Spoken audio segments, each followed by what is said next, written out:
Welcome to the Genius Factory. Enjoy the video. You start by placing a part as the lightning origin and immediate visual anchor. Once placed, add a beam, a particle emitter for sparks, and a short thunder sound as children of that part so they share transforms. Make a remote event to trigger effects from server or client, and a module script to hold generation code.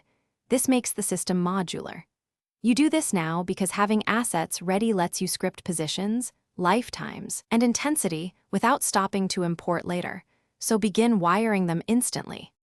You now implement the bolt algorithm.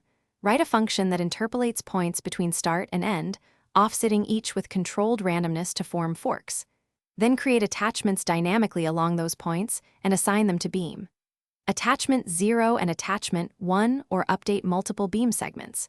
Use a heartbeat loop or tweened C-frames to animate positions for the flash. Also script randomized timing and a debounce so strikes don't overlap. This manages perceived realism and performance, ensuring you can tweak intensity and forks quickly. You finish by layering emitters, one for glow, one for sparks, and one for dust debris. Set lifetimes short and emission bursts sync to the beam. Use tween service to fade beam. Transparency and size and play thunder with a slight delay to imply distance.